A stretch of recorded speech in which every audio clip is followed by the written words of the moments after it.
on both sides of this player empowerment era, right? You were there in Cleveland when LeBron decides to come home to Cleveland, and also to say, I'm going to sign one-and-one deals.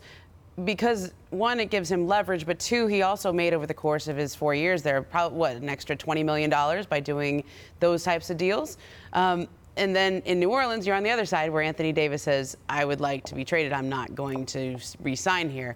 Where do you feel that your place in history is on just this particular issue, on the players taking control of their careers and their destinies?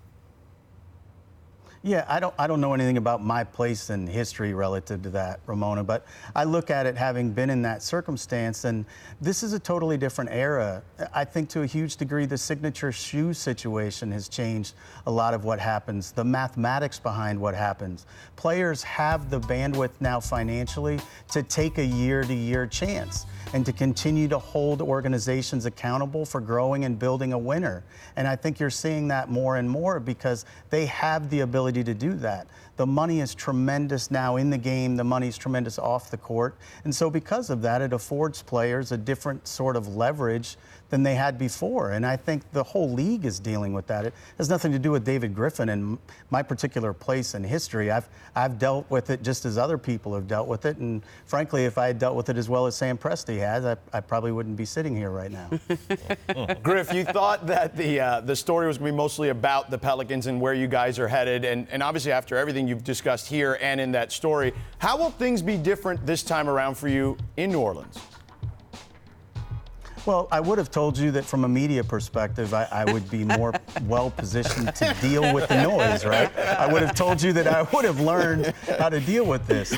But I also think something should be really clear in this, and I can't help but kind of look at the irony of the fact that we're sitting here having this conversation. I'd ask the three of you, had I made these comments about virtually any other player, would it have been a 2-day media cycle?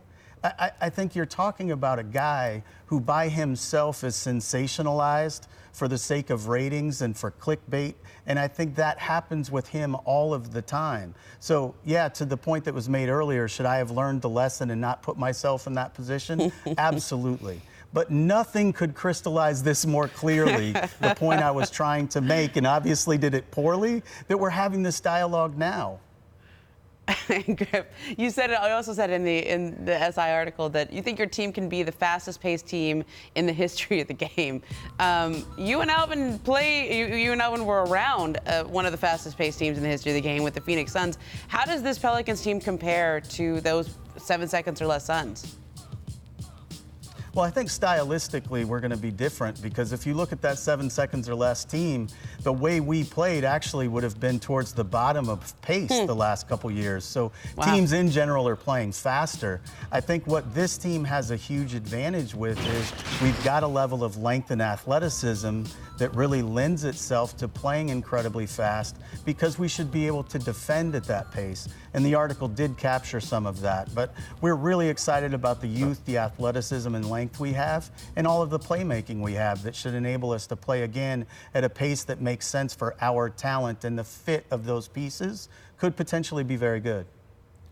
Griff, I want to ask you, because you are not just the guy who once put the team together around LeBron James, who now you're the guy who drafted Zion Williamson. So the last we saw of him, Summer League, only was able to play half a game, and we've seen him throwing the football around with Drew Brees. But what can you tell us about your coveted rookie and where things stand as we're a month and a half away from training camp?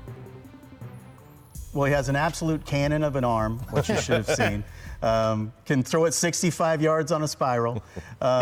He's done a really good job with us here, with our coaches, with our strength coaches, with our actual on-court coaches. He's putting in 2-a-day workouts right now because he cares about being great.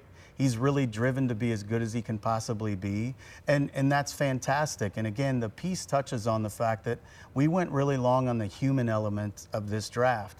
We cared a great deal about who these people were as human beings, and we've called it a recruiting class. They sort of look at themselves as a family, and I think Zion feels a great deal of responsibility to that recruiting class and also to the team as a whole to deliver his best effort, and I know he's working towards that. Griff, lastly about Zion, what, if anything, has surprised you with your time with him? To be honest with you, just how grounded he is. You know, and I talked about it from the very beginning when we sat with him the first night in Chicago after the lottery. He's incredibly humble. He's incredibly team-oriented. And you can hear that from other people and believe it, but when you feel that from him, when you realize how much he does not want to be in the spotlight, how much he does not want it to be about him, it really does make you feel like as an organization you have a responsibility to protect him from some of those things. And again, obviously I did an exceedingly poorly job of explaining it in the article, but some of what we learned from the noise around a LeBron James-led team, we certainly hope helps us put him in a better position to succeed. Griff, you seem like you really enjoyed doing this interview. You know, to be honest with you, like, you three are great. I have no issue with doing the interview. Again, it just proves the point that I was attempting to make in the first place. Nothing could have illustrated it more clearly than the need to come do this right now. Thanks for watching ESPN on YouTube. For highlights and analysis, check out the ESPN app. And for live streaming and premium content, check out ESPN+.